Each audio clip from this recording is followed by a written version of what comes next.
네,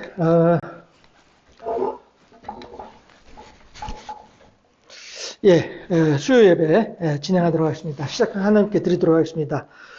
어떻게들 지내셨어요? 연휴 중에 저는 그야말로 집에 있으면서 편안하게 그렇게 지냈는데 여러분들은 어떻게 지내셨는지 모르겠습니다. 주일날 만나면은 그때 또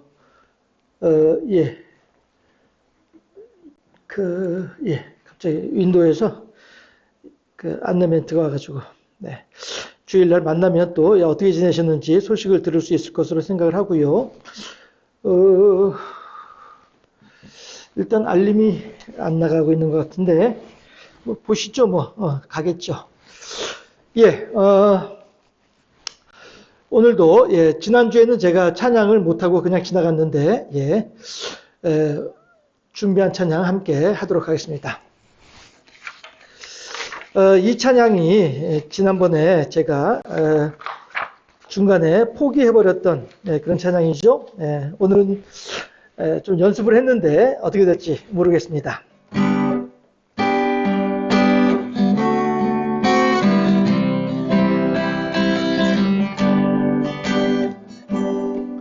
내 눈 주의 영광을 보네. 가운데 계신 주님, 그 빛난 영광 온 하늘 덮고 그 찬송 온 땅 가득해. 내 눈 주의 영광을 보네. 찬송 가운데 서신 주님, 주님의 얼굴은 온 세상 향하네. 권능의 발을 드셨네. 주의 영광 이곳에 가득해. 우린 선해 주님과 함께 찬양하며 우리는 전진하리. 모든 열방 주 볼 때까지. 내 눈 주의 영광을 보네. 우리 가운데 계신 주님, 그 빛난 영광 온 하늘 덮고 그 찬송 온 땅 가득해. 내 눈 주의 영광을 보네. 찬송 가운데 서신 주님, 주님의 얼굴은 온 세상 향하네. 권능의 발을 드셨네. 주의 영광 이곳에 가득해. 우린 선해 주님과 함께 찬양하며 우리는 전진하리. 모든 열방 주 볼 때까지.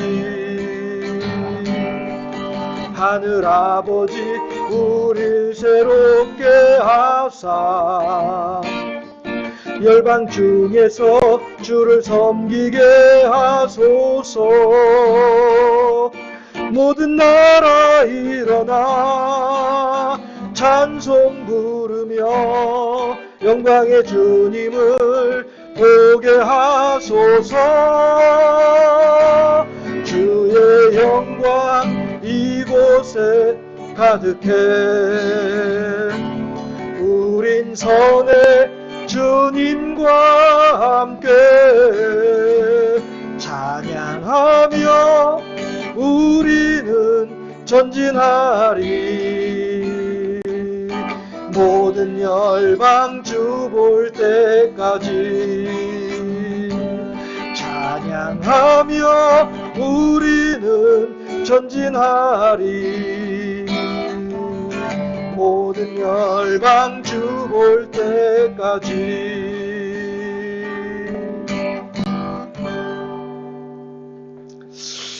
아멘. 예, 이걸 제가 하고 싶었는데 몇 번을 못하다가 결국 오늘 찬양을 하게 됐네요. 늘 말씀드리지만 저의 찬양하는 어떤 실력으로 들을 것이 아니라 그 찬양의 가사, 그리고 그 음률 속에 역사하시는 성령의 감동하심, 이런 부분들을 통해서 여러분들께서 은혜 받으시면 좋겠고요. 그냥 저는 어떻게 보면 방해하는 사람은 아닐까 싶기도 한데, 아무튼 다음 또 준비한 찬양 같이 하도록 하시죠. 모든 것 하나님께 맡기고.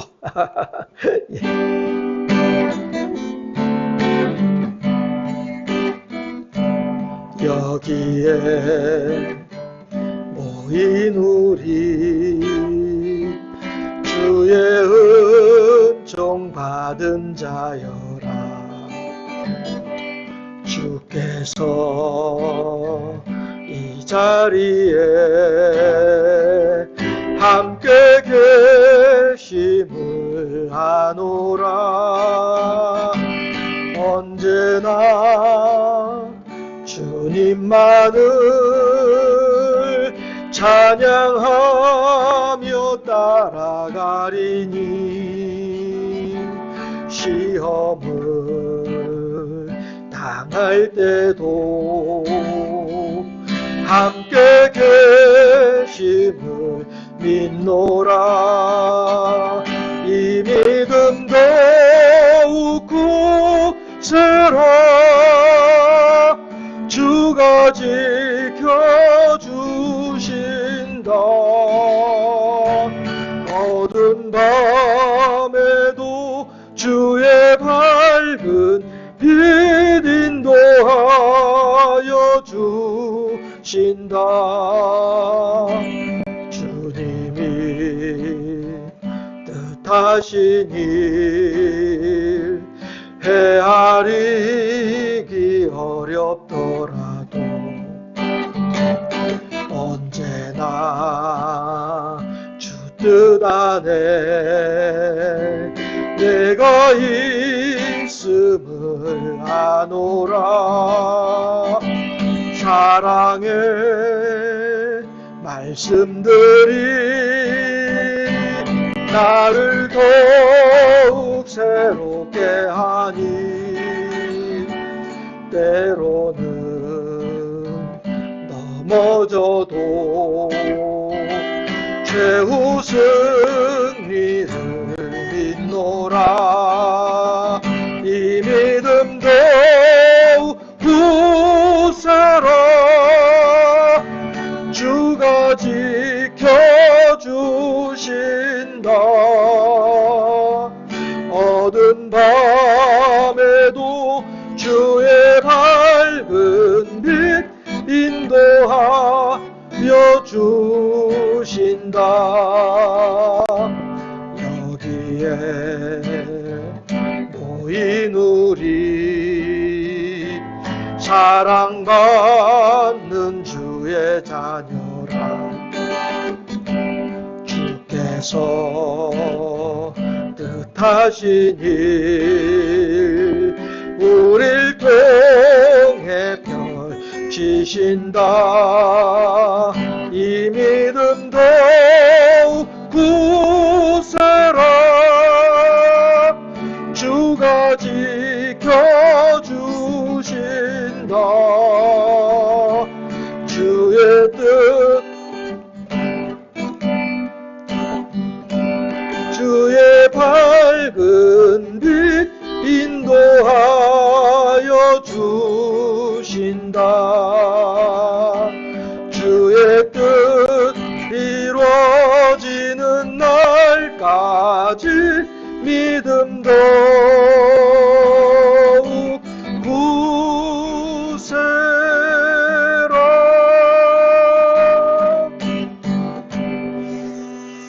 예, 아멘. 네. 시간이 다 됐네. 네. 찬양은 여기까지만 하시죠. 제가 하나 더 준비해 놓은 게 있긴 있었는데, 예. 그 찬양은 하지 마시고요. 예. 오늘 제가 컨디션이 예, 너무 안 좋아서, 예. 변명이지만, 예, 함께, 예, 하나님 말씀 나누도록 하겠습니다. 제가 잠깐 그 전에 기도하겠습니다. 할렐루야, 좋으신 아버지 하나님, 사랑하시고 은혜를 더하셔서 오늘도 우리로 하여금, 설, 명절을 맞아 연휴를 지내는 중에 마지막 날 수요일을 맞아서 우리가 다시 또 함께 하나님을 향하여서 경배하고 찬양하며 영광 돌려드리며 하나님께 예배드리기 위하여 모였사오니 우리들의 하나님을 향한 열심의 마음을 하나님을 향한 헌신과 열정을 주님께서 더욱더 기쁘시게 흠향하여 주옵시고 우리들의 삶 가운데 더욱더 풍성한 하나님의 은혜가 넘쳐나는 복된 인생이 될 수 있도록 인도하여 주옵시고 연휴를 지나는 가운데 여러 가지로 흥분되기도 하고 또 여러 가지로 흐트러진 그런 마음들도 있을 수 있겠으나 아버지 하나님께서 이 시간 하나님 앞에 있는 우리들에게 은혜를 더하시고 복을 더하셔서 오직 한 분 하나님만을 향하여 영과 진정으로 예배드리는 사람이 될 수 있도록 우리들을 지켜주시고 붙잡아 주시고 인도하여 주시옵소서. 오늘 우리들은 느헤미야의 음성을 통하여 우리들에게 주시는 하나님의 뜻하심을 하나님의 말씀하심을 다시 한번 살펴보고자 하오니 하나님께서 우리들에게 지혜를 더하시고 명철을 더하시고 하나님의 말씀하심의 깊은 데까지도 통달할 수 있는 귀한 우리들의 심령이 될 수 있도록 인도하시고 역사하여 주시옵소서.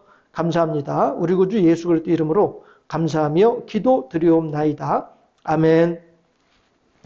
예, 이 시간 우리에게 주신 하나님 말씀은요, 느헤미야 2장 1절에서 10절까지 말씀입니다.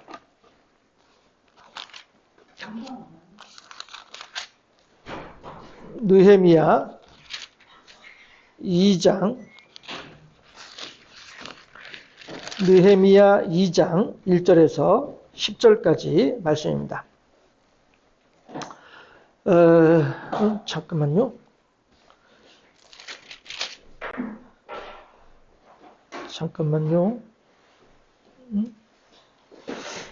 제가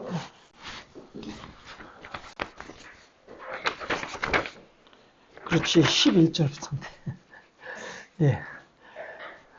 뭐야? 잠깐만요. 이거 뭐야? 저가 놀긴 많이 놀았나 봐요, 진짜. 예. 놀긴 많이 놀았나 봐요. 네. 2장 15절부터 예. 20절까지 예, 함께 합독하도록 하겠습니다.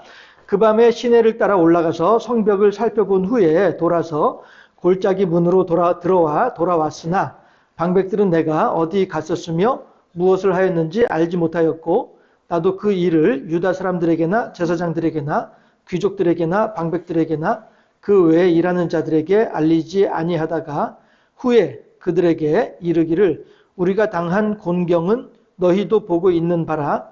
예루살렘이 황폐하고 성문이 불탔으니 자 예루살렘 성을 건축하여 다시 수치를 당하지 말자 하고 또 그들에게 하나님의 선한 손이 나를 도우신 일과 왕이 내게 이른 말씀을 전하였더니 그들의 말이 일어나 건축하자 하고 모두 힘을 내어 이 선한 일을 하려 하매 호론 사람 산발랏과 종이었던 암몬 사람 도비야와 아라비아 사람 게셈이 이 말을 듣고 우리를 업신여기고 우리를 비웃어 이르되 너희가 하는 일이 무엇이냐 너희가 왕을 배반하고자 하느냐 하기로 내가 그들에게 대답하여 이르되 하늘의 하나님이 우리를 형통하게 하시리니 그의 종들인 우리가 일어나 건축하려니와 오직 너희에게는 예루살렘에서 아무 기업도 없고 권리도 없고 기억되는 바도 없다 하였느니라. 아멘. 예, 오늘은요 본문에 있는 내용을 따라서 다시 수치를 당하지 말자라고 하는 제목으로 함께 하나님의 말씀을 나누도록 하겠습니다. 다시 수치를 당하지 말자. 라고 하는 말인데요. 예, 저는 이제 여기에 그냥 성경에 다시라고 돼 있어가지고 저도 성경에 있는 문장을 그대로 옮겼습니다만은, 예, 저는 강조하고 싶은 게 뭐냐면은 여기에 이게 그냥 다시가 아니라, 예, 다시는 이러한, 예, 표현이 더 정확한 의미를 담고 있는 표현이라고 생각을 합니다. 해서, 예, 여기서 말하는 수치라고 하는 것은, 예, 부끄러움을 의미하잖아요. 부끄러움인데 어떠한 부끄러움이겠습니까? 어떠한 부끄러움이겠습니까? 자, 예를 들어서 이렇게 한번 생각을 해볼까요? 전교 1등 하는 사람이 있어요. 학생이 있어요. 전교 1등 하는 학생이 전교 5등이 됐어. 이러면 이건 부끄러운 일이에요. 그런데, 예, 전교 100명 중에서 100명 중에서 95등 하던 사람이 있었어. 그런데 이 사람이 이번에 시험을 보니까 97등이 됐어. 이건 수치가 아니죠. 무슨 말씀이냐면은 수치, 부끄러움이라고 하는 것은 매우 주관적인 거란 말씀이에요. 해서, 네, 나는 그거 부끄럽다고 생각하지 않아. 이런 사람들은 뭐예요? 얼굴 두꺼운 사람이죠. 뻔뻔한 사람들, 후한무치한 사람들이잖아요. 그렇죠? 예. 후한무치란 말이 그거잖아요. 얼굴이 두툼해가지고, 예, 두꺼워가지고, 예, 부끄러움을 모르는 거야. 부끄러움이 없는 사람. 예, 이런 사람들이 이제 후한무치라고 얘기를 하는데, 예, 이 부끄러움이라고 하는 것은 매우 주관적인 거예요. 해서, 우리가 하나님을 향해서 회개할 때에도, 예, 제가 한 번씩 말씀드리잖아요. 어떤 사람이, 저도 이제 전에 들은 말이긴 합니다만은, 어떤 사람이 회개를 하는데 자기가 젖먹이 시절에 엄마 젖꼭지 깨물은 것까지도 회개를 하더라. 이런 이야기를 제가 들은 바가 있거든요. 그런데 저는 엄마 젖꼭지를 깨물었는지 안 물었는지 저는 기억이 안 나가지고 그거 가지고 회개하진 않았어요.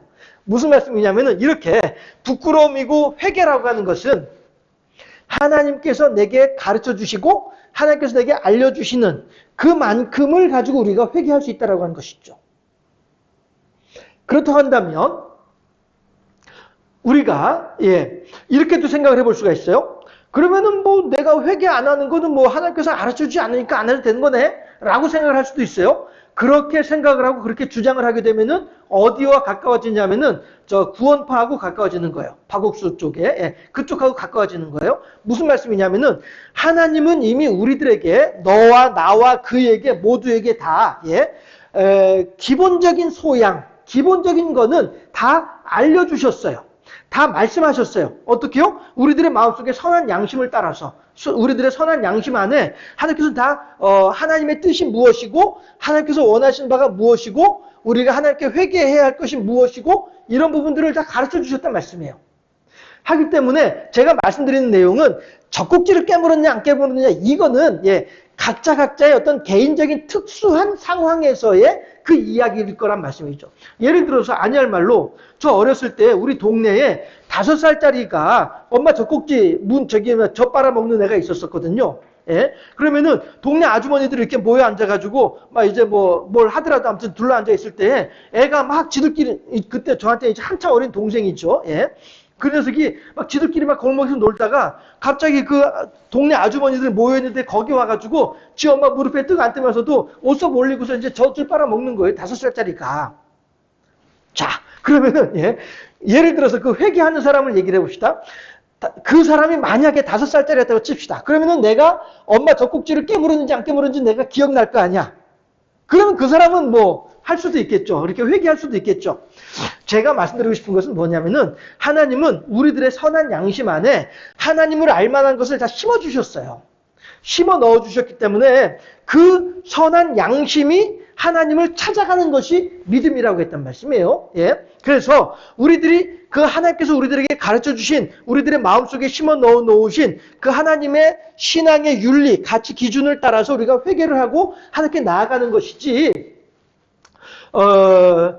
회개를 하고 안 하고가 하나님의 책임은 아니다. 하나님께서 가르쳐 주지 않아서 회개하는 거 안 한 것이다. 라고 하는 말은 변명이다라고 하는 거죠. 하나님의 뜻에 합당한 것이 아니다라고 하는 것이죠. 예, 어쨌든 이건 뭐 오늘 본문에서 이건 중요한 게 아니니까 예, 그렇게 넘어가도록 하고요. 어쨌든 이 부끄러움이라고 하는 것은 매우 주관적인 것이다. 라고 하는 사실. 요것만 우리가 좀 관심을 가지시면 좋을 것 같고요. 그렇게 했을 때에 이 느헤미야가 말하는 부끄러움과 느헤미야가 이야기하는 부끄러움과 그 다음에 백성들이 가지고 있는 부끄러움과 그 다음에 이 뒤에 나오는 산발랏과 도비야 이런 사람들이 가지고 있는 부끄러움과 그 정도는 다 다르다라고 하는 것이죠. 해서 예를 들어서 느헤미야가 말하는 부끄러움의 수준이 100이라고 치면은 이 백성들은 어떤 백성들이에요? 저 바벨론에서 예루살렘으로 와서 예루살렘을 다시 재건하기 위해서 하나님을 향한 믿음의 도를 따라서 하나님을 향한 신앙의 길을 따라온 사람들, 이 사람들이 백성들이죠. 예? 이 사람들이 생각하는 부끄러움의 정도는 70 정도라고 칩시다. 그러면은 산발랏과 도비야 이 사람들은 어떤 사람들이에요? 오리지널 이방인들이에요. 사마리아 땅에 살면서 하나님에 대해서도 알고 있으나 그럼에도 불구하고 이방인에 대한 어떤 그런 그 신앙도 버리지 아니하고 있는 잡스러운 그러한 사람들이란 말이죠. 이 사람들이 말하는 부끄러움의 수준은 50이나 내지 40이나 혹은 30이라고도 할 수 있겠고요. 어쨌든 제가 말씀드리는 부끄러움의 수준이 객관적이라고 하는 것은 이걸 말씀드리는 거예요. 그래서 느헤미야는 정말로 전심을 다해서 영과 진정으로 하나님을 향해서 나아갈 때에 아이고 하나님이셔 제가 이것도 부끄럽고 저것도 부끄럽고 그것도 부끄럽고 하나님 앞에 부끄러운 것밖에 없나이다 라고 하는 그런 고백을 하는 사람이 느헤미야라고 한다면은 백성들은 물론 정확한 숫자는 아니에요. 다만 제가 여러분들하고 서로 소통하기 위해서 예를 들어서 표현하는 것일 뿐이죠. 백성들은 내가 그래도 바벨론에서 나름대로 자리 잡고 살고 바벨론에서 나름대로 삶의 터전을 닦고 살고 이렇게 하던 사람이었음에도 불구하고 하나님께서 70년 포로 기간이 끝나고 나면 너희들을 예루살렘으로 너희들의 고향으로 돌아가게 해줄게 라고 하셨던 그 약속을 의지하여서 그렇다고 한다면 하나님의 그 약속을 따라서 제가 고향으로 가는 길을 따라 나서겠습니다 라고 하는 사람들이 있단 말이에요. 포로 귀환이 총 3차례에 걸쳐서 이루어지거든요. 포로 귀환이. 그러면은 첫 번째 포로 귀환 때 자, 내가 지금 예루살렘으로 가려고 합니다. 하나님의 약속을 따라서 예루살렘으로 가고자 하는데 여러분들 중에 같이 가고 싶은 사람 누가 있습니까? 같이 갑시다. 라고 한 사람들. 그때 저요 하고 나오는 사람들이 있었단 말이에요. 그랬을 때에 그 중에 안 가고 남아있는 사람들이 있었단 말이죠.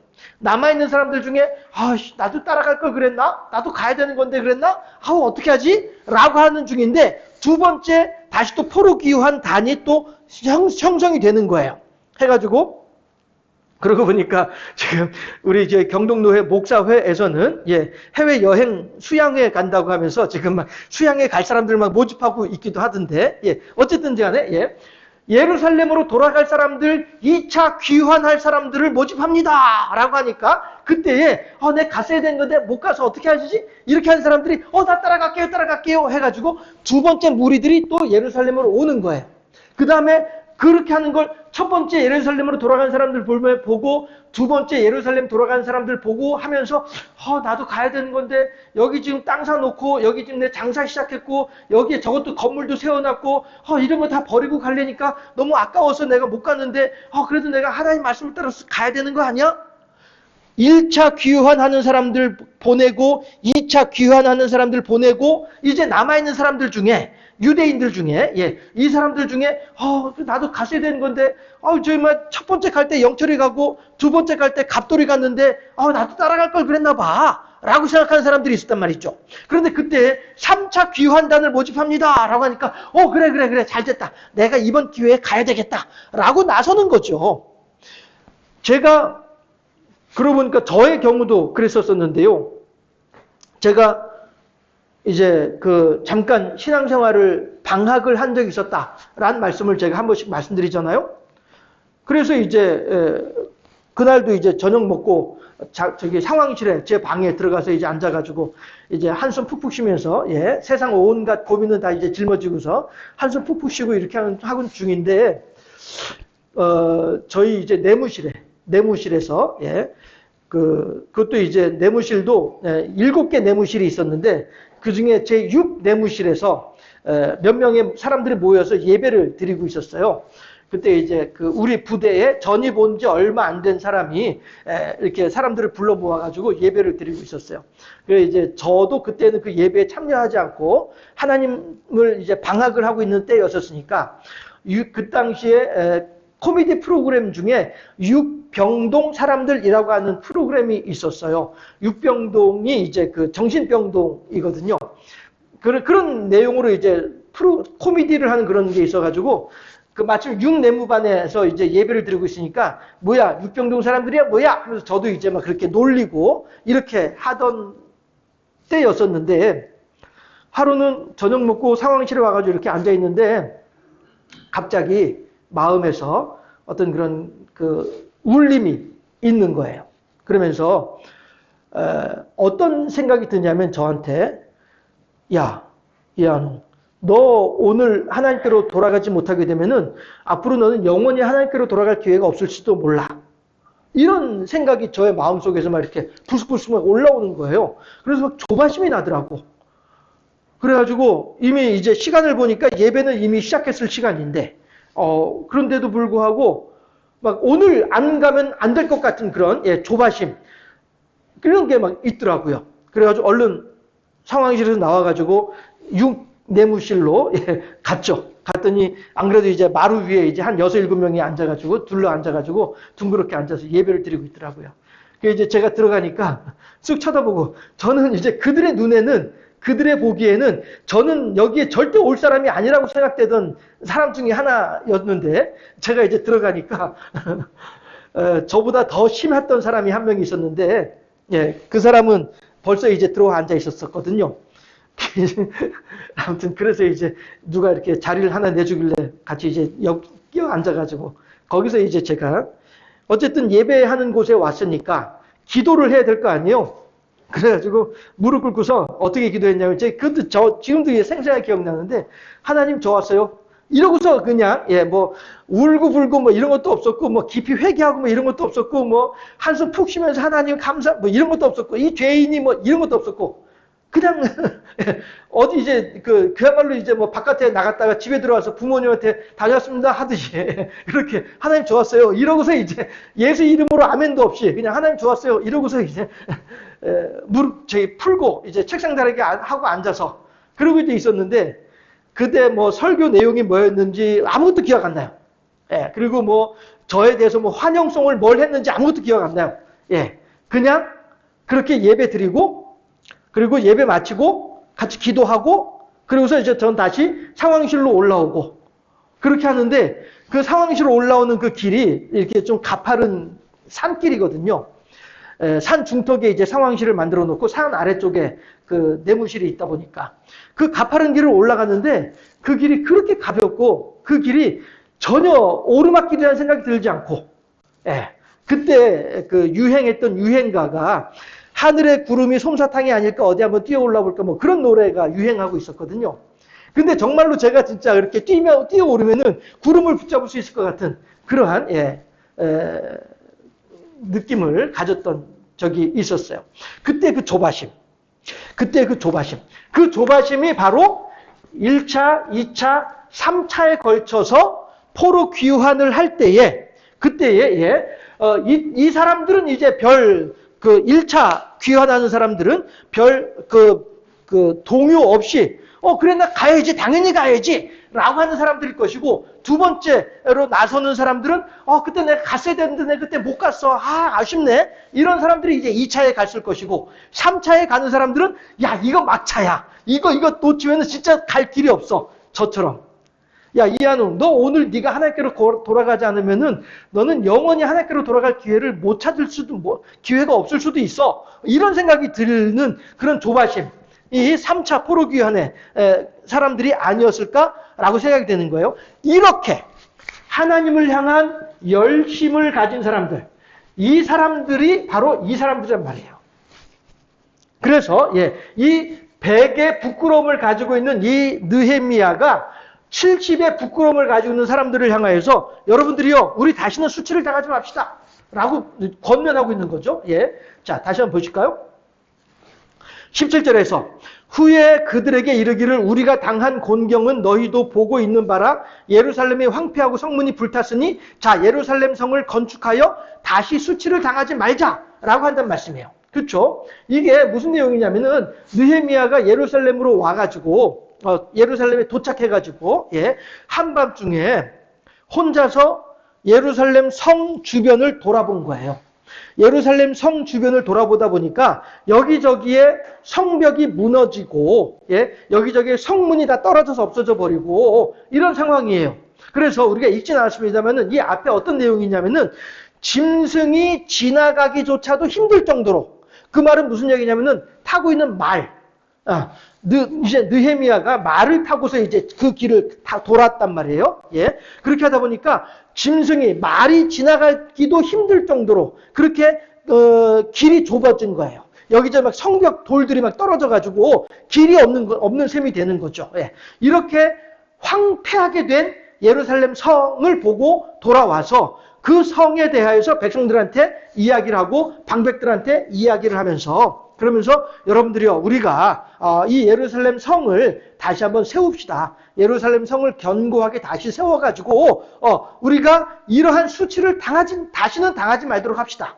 이런 수치를 왜 당하게 됐습니까? 예, 죄 때문에 수치를 당하게 된 거잖아요. 하나님의 말씀을 따라 살지 아니하고 하나님을 경외하지 아니하고 하나님께 순종하지 아니하며 자기 멋대로 마치 사사기에서 시작할 때와 끝날 때에 똑같은 구절이 반복되고 있는 것처럼 그때에 그들에게 왕이 없으므로 백성들이 자기의 소견에 오른 대로 행하였더라 라고 하는 말씀처럼 예, 이 열왕기 이후에 이스라엘 백성들도 사사기 때와 마찬가지로 그렇게 하나님을 하나님으로 섬기는 사람들이 없이 각자 자기의 소견에 오른 대로 행하는 이러한 사람들이 있다 보니 그 죄로 말미암아서 하나님의 뜻에 순종하지 아니하는 죄로 말미암아서 예루살렘 성전이 무너져 버리고 성벽이 무너졌던 거란 말씀이에요. 결국에는 이 수치는 죄로 말미암는 수치란 말씀이죠. 우리 조상들의 죄로 인하여서 예루살렘 성전이 무너지고 우리 조상들의 죄로 말미암아 예루살렘 성벽이 무너진 것입니다. 라고 얘기를 한 거죠. 그렇게 하면서 우리가 다시는 이 수치를 당하지 맙시다. 예루살렘 성전은 세워졌으니 이제 성벽도 다시 세우고 그리고 우리가 이 성전을 잘 보존합시다. 그 말은 무슨 얘기예요? 다시는 죄 범하지 말자는 의미가 되는 것이죠. 죄로 말미암아서 이 예루살렘이 이렇게 황폐화되어졌으니 우리가 다시는 수치를 당하지 맙시다 라고 하는 말은 다시는 죄를 범하지 맙시다 라고 하는 의미가 되는 거죠.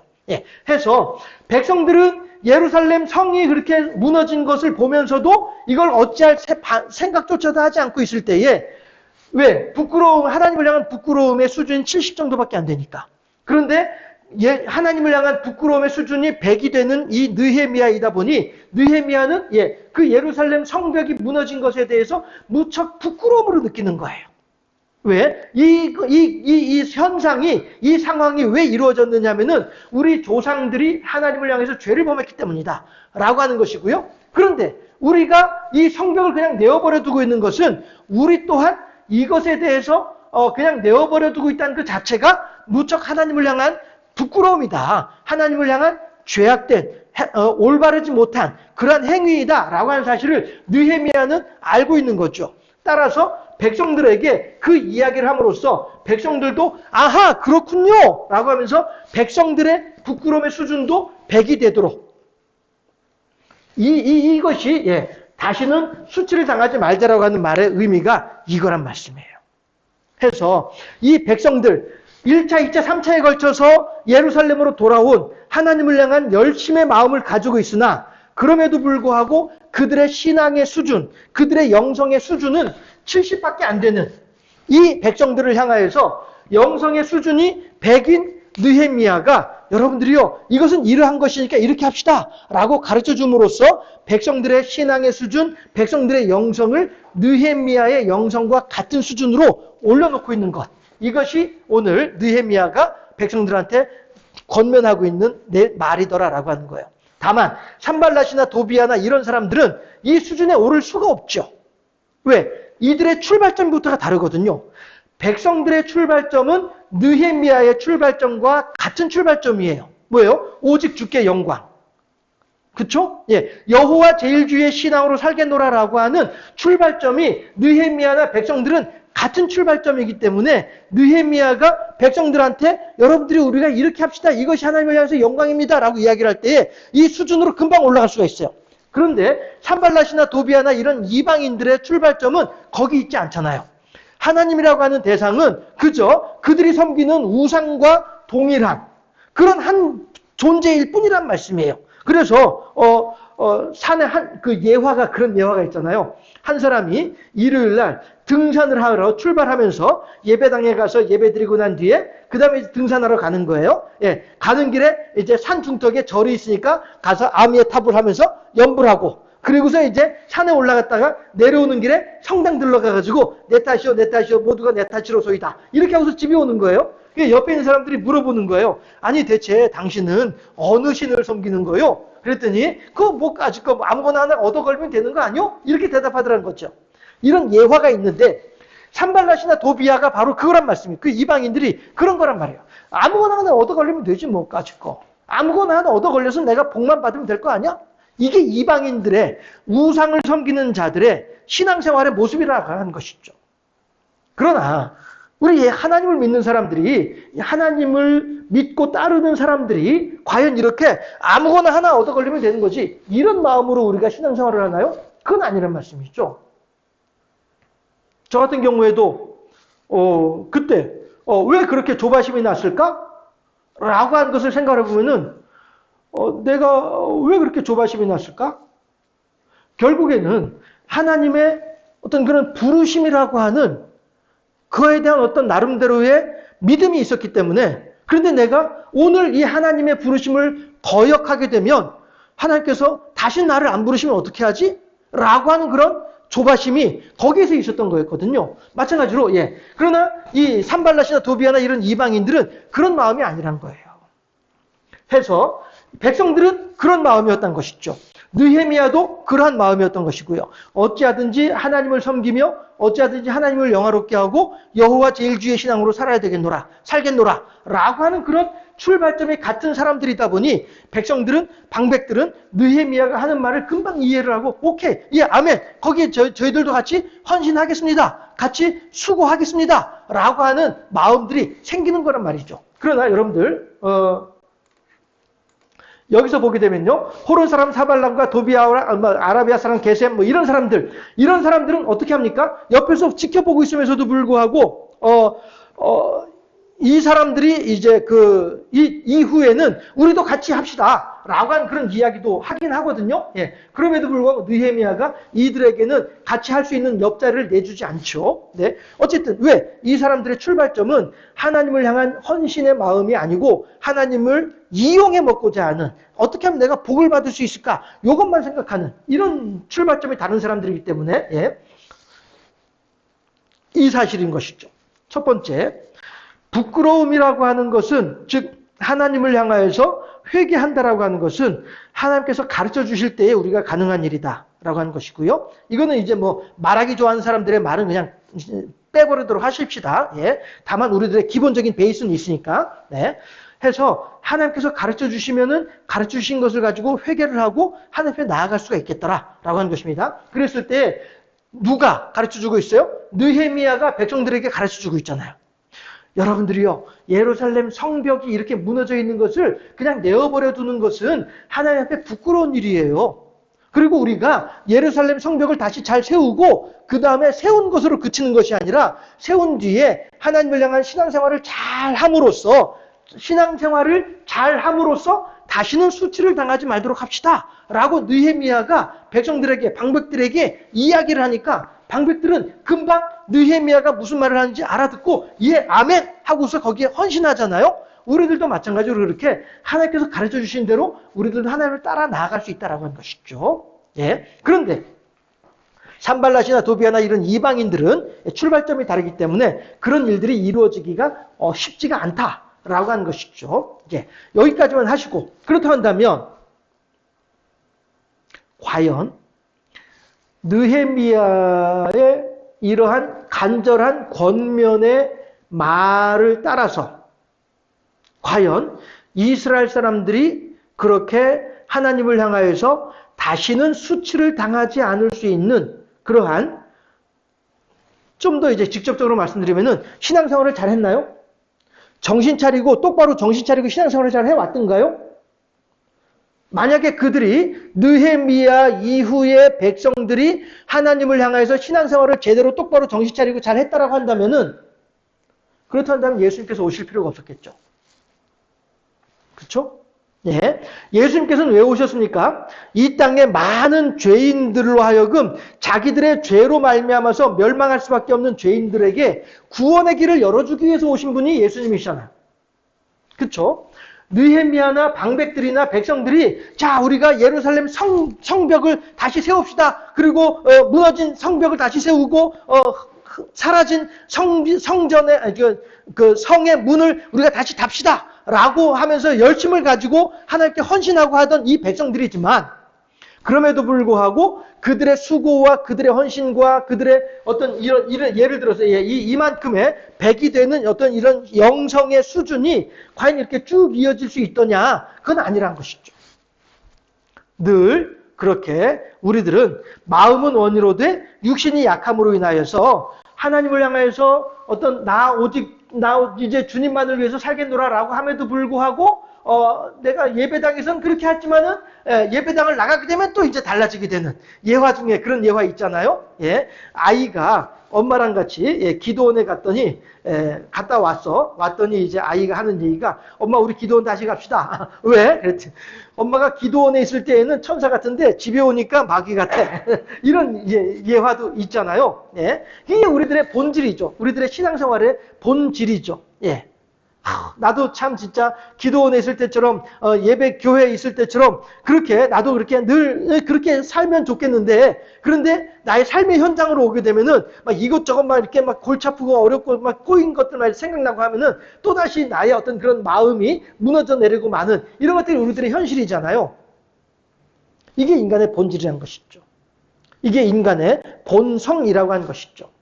사사기에서도 마찬가지로 이방인들을 쫓아내지 못했잖아요. 예, 쫓아내지 못하다 보니 그들로 인하여서 다 쫓아내지 못하고 옆에 같이 살도록 허용을 하다 보니 그들로 인하여서 이스라엘 사람들한테 가시가 되는 일들이 계속 있어지게 되잖아요. 예, 저는 참 성경을 읽을 때 이걸 왜 다 쫓아내지 못해가지고 이런 일들을 말이야 하면서 그렇게 안타깝게 성경을 읽기도 하고 하긴 했었습니다만은, 예, 그들조차도 하나님께서 그들에게 남겨두신 거죠.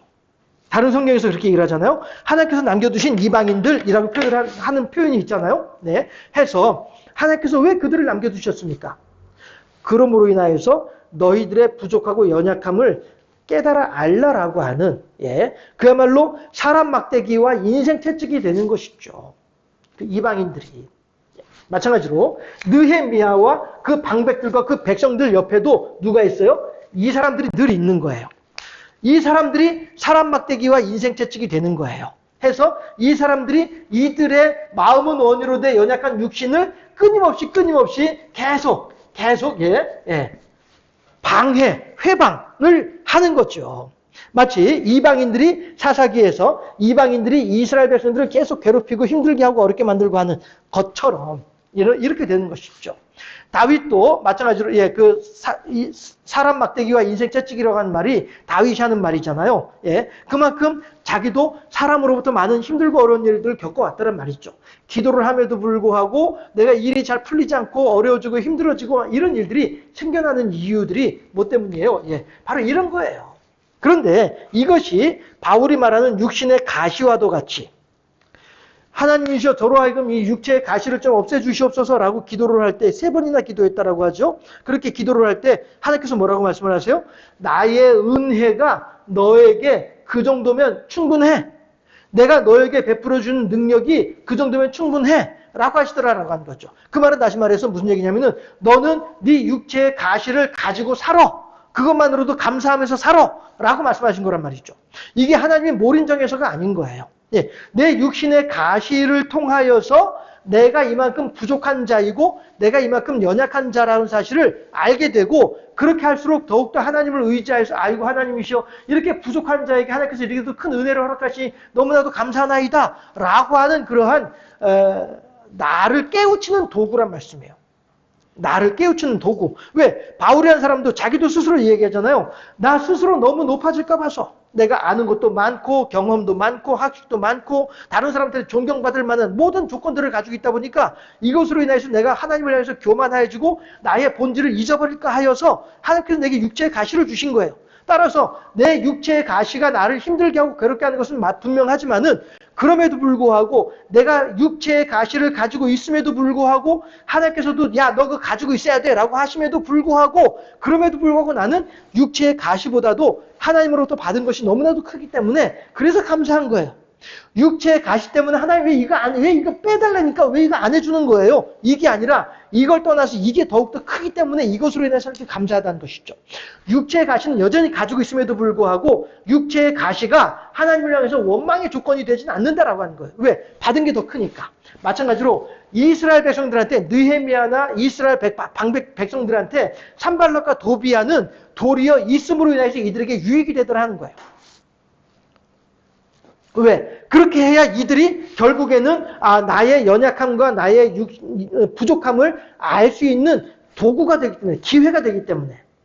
사람들은 이것이 없으면 사람들은 몰라요. 에덴 동산에 뱀이 나타나기 전까지는 이 아담과 하와는 자기들이 얼마나 나약한 존재인지에 대하여서 모르고 있던 사람들이었었어요. 아담과 하와는. 예. 우리가 얼마나 부족하고 우리가 얼마나 나약하고 우리가 얼마나 믿음이 없는 존재인지 모르는 사람들이 아담과 하와였단 말이에요. 그러니까 뱀이 와가지고 말 몇 마디로도 그들을 다 무너뜨려버리고 말잖아요. 마찬가지로 이 산발랏이나 도비아나 이런 게셈이나, 예, 이런 사람들이 없다고 한다면은, 이 느헤미야나, 이 방백들은 그냥, 우리들이 이 정도 수준으로 그냥 하면 이것이 다인 줄로 알고 그렇게 살아가게 되는 거예요. 사사기에서 이방인들이 없었다고 한다면은, 이스라엘 사람들은 하나님을 찾을 일이 없었을 거예요. 그런데 이방인들로 말미암아서 그들은 하나님을 찾잖아요. 제가 여러분들 사사기 할 때 자주 말씀드렸잖아요. 사사기의 순환 고리, 순환 구조, 예. 사사기의 순환 구조가 어떻게 됩니까? 평안을 누리죠. 예, 평안을 누리게 되면은 그 다음에 자만하게 돼요. 자만하게 되면은 이방인으로부터 환란이 있게 돼요. 환란이 있으면은 환란으로 말미암아서 고통을 당하죠. 고통을 당하면 기도를 해요. 기도를 하면 하나님께서 평안을 주시는 거예요. 이게 사사기의 순환 구조예요.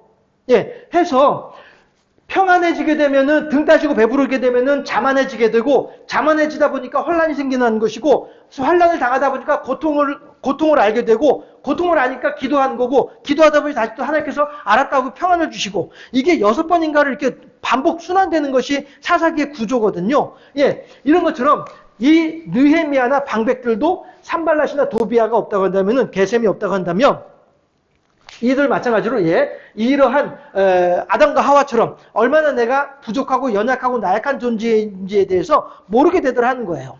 그러나 이 평안을 누릴 때에 아하, 역시 하나님이시로구나 라고 생각을 하게 되죠. 그런데 하나님께서 허락하시는 평안이 이제 좀 지속되다 보면 또다시 이제 자만해지게 되고 하는, 이것이 인간의 연약함인데, 하나님께서는 이렇게 부족하고 연약한 존재들을 향하여서 예수 그리스도의 십자가를 통하여서 완벽한 해결책을 보여주시는 거예요. 얘들아, 너희들 봐봐. 다 느꼈지? 사사기에서도 그렇고 느헤미야나 통해서도 그렇고 다 너희들 느꼈지? 너희들 스스로의 힘으로는 아무것도 할 수 있는 게 없는 거 알고 있지? 그러니까 어떻게 해요? 오직 은혜로만, 오직 하나님의 은혜로만, 예수 그리스도의 십자가로만 우리가 구원을 받을 수 있다는 사실에 대해서 다시 한번 생각할 수 있는 기회가 여기에 있어진다라고 하는 것입니다. 그래서 사람으로서는 결코 완벽한 어떤 그런 신앙생활을 수행해 나아갈 수는 없습니다. 해서 늘 깨지고 늘 넘어지고 늘 하나님을 향해서 아이고 하나님 잘못했어요 이렇게 하면서 우리들이 살아가는 것이죠. 예, 그럼에도 불구하고 그런 가운데에서도 마치 눈덩이를 굴리게 되면은 처음에는 요만큼 이제 손으로 양손으로 이제 눈을 이제 뭉쳐가지고 그거 이제 굴리잖아요. 굴릴 때 처음에 그냥 손가락으로 굴리지만은 조금 지나면은 손으로 굴려야 되고 나중에 이제 온 몸으로 굴려야 되고 크게 되잖아요. 이런 것처럼 우리 신앙생활도 처음에 시작할 때에는 별것 아닌 믿음인 것처럼 시작했지만은 그러나 그 속에서 마치 눈동이 굴리듯이 그렇게 우리가 하나님의 은혜 안에서 이렇게 지내다 보면은 조금씩 신앙이 성장하고 어떤 그런 믿음의 근육이라고 표현을 할까요? 이런 것들이 두꺼워지고 돈독해지면서 하나님을 향한 신앙이 더욱더 강화되어지는 게 되는 것이죠. 그렇게 하면서 우리가 어느 한순간에 예수님께서 마치 엘리야를 데리고 가시듯이 어느 날 문득 에녹을 데려가시듯이 그렇게 어느 날 문득 우리들을 데려가시게 되는 것이 이것이 인생이다라고 하는 것입니다. 한국 생각을 할 때에 비록 오늘 현재 나의 모습은 이 백성들처럼요. 하나님을 향한 열심은 가지고 있으되 하나님을 향한 신앙의 수준, 영생의 수준은 70 정도밖에 안 되는 그러한 우리들의 모습이지만은 그럼에도 불구하고 하나님은 이렇게 부족하고 연약한 우리들이지만은 변덕도 심하고 믿음이 있노라 하면서도 불구하고 믿음 없는 행동들은 얼마든지 해제끼고 많은 이런 부족한 우리들이지만은 그럼에도 불구하고 하나님께서 우리들에게 마치 눈덩이 굴리듯이 그렇게 우리들을 이리저리 인도하시면서 조금씩 우리들을 돌봐주시면서 우리의 신앙이 성장할 수 있도록 도와주시고 그렇게 하다가 어느 순간에 자 이제 그만 됐다 육신의 일을 그만 그치고 와서 쉬어라 라고 말씀하시게 되면 그때 이제 우리가 하나님께로 가게 되는 이런 일들이 있어지게 된다는 것입니다. 따라서 오늘 현재 나의 수준에 우리가 절망할 것이 아니고 이러한 부족한 우리들임에도 불구하고 하나님께서 끝까지 우리들을 포기하지 아니하신다라고 하는 이 믿음을 가지고 우리가 오늘을 살아야 되겠다는 것입니다. 다만 그럴 때에 그냥 감나무 밑에서 그냥 그 팔 벌리고 입만 벌리고 누워있는 것 같은 그런 신앙의 자세는 하면 안 되겠죠.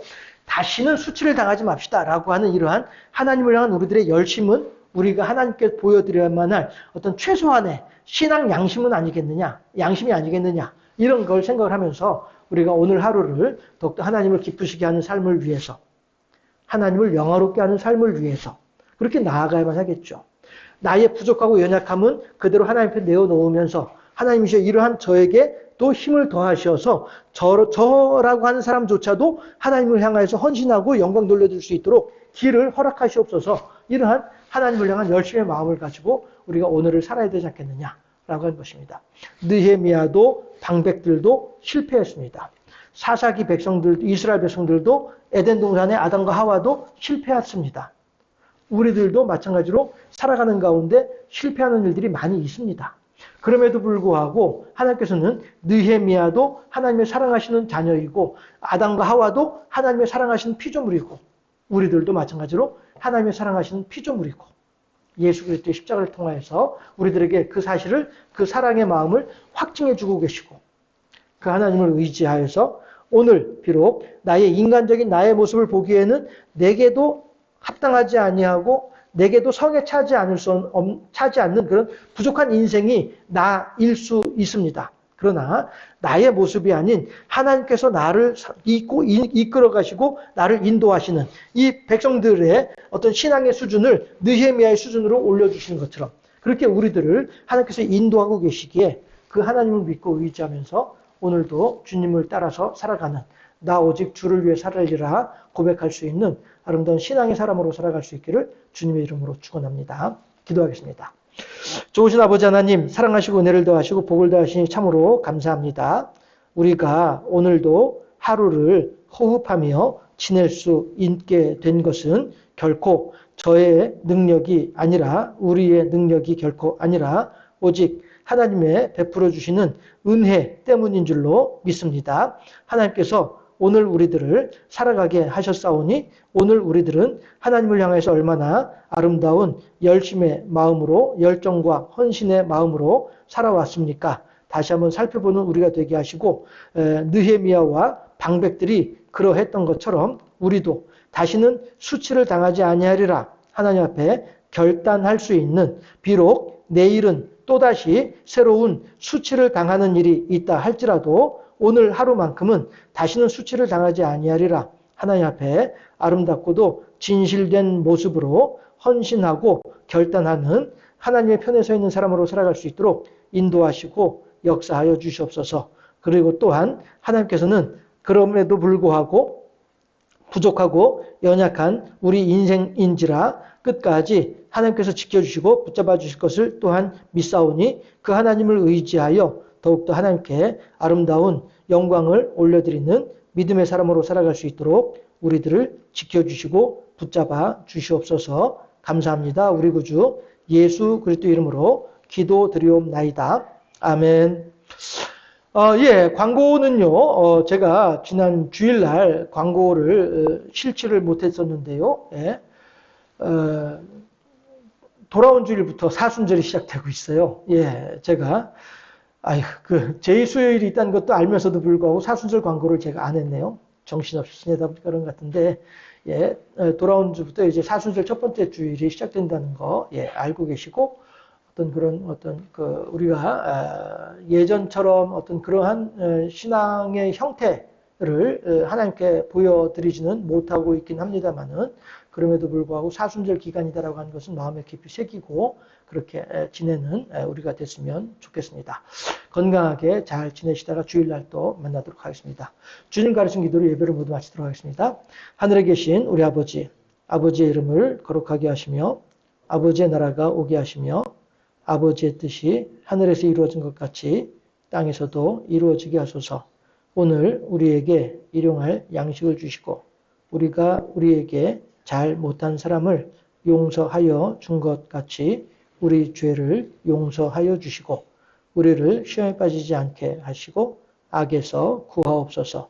나라와 권능과 영광이 영원히 아버지의 것입니다.